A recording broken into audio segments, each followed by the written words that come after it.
Almost by definition, the stories of great battles are the stories of soldiers specifically trained to carry out the art and science of war. With the balm of time and physical distance, the horror of a battle is sanitized by telling ourselves that, even when the soldiers were conscripted, the participants knew what they were doing. Sometimes that's true, maybe even often. But it isn't always. Take, for example, the story of the ancient city of Gamla. This Judean town was the site of a ferocious siege involving thousands of people lasting more than a year.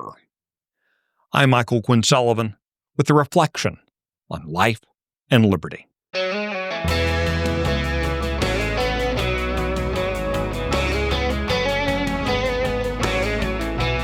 Gamla had long been apathetically loyal to Rome, which meant they simply stayed out of everyone's way.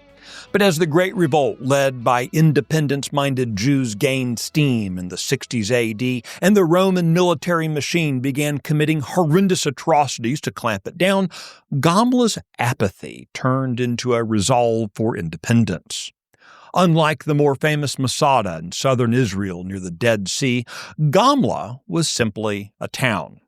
Where Masada was purpose-built as a military fortress, Gamla was a collection of homes, shops, and a synagogue built on a steep hill.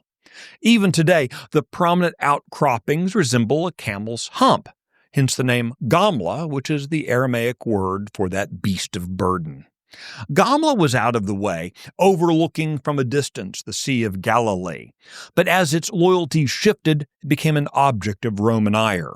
Some 60,000 Roman soldiers laid siege to the town, which typically had a population of less than 3,000, though by some reports the population might have doubled that number in refugees from other parts of the Galilee just before the Romans arrived.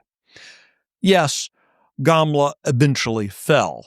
But again, unlike Masada, where the entrenched defenders chose suicide over death or capture, the people of Gamla fought to the bitter end.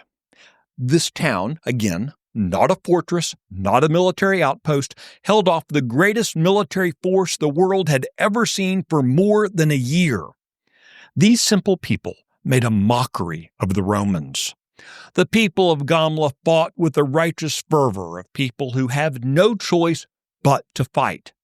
As the Roman historian Josephus described it, quote, "The effect on the Romans was devastating." The reason why is the most obvious. The people of Gamla simply refused to give up. The people of Gamla were not occupying an antiseptic position chosen by military tacticians. They were defending their homes.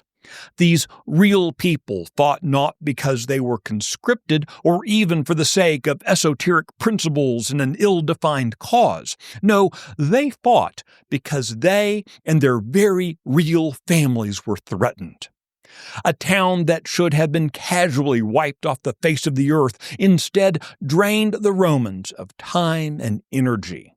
People who should have withered at the sight of the advancing legions instead stood firm. With defeat inevitable, the people of Gamla decided to go down fighting. They remained faithful to their families, their neighbors, and yes, even to the cause to which they were reluctant combatants. We're not always going to find success in our fights, but we, like the people of Gamla, should strive always to be faithful, even to the end, and especially in the fight.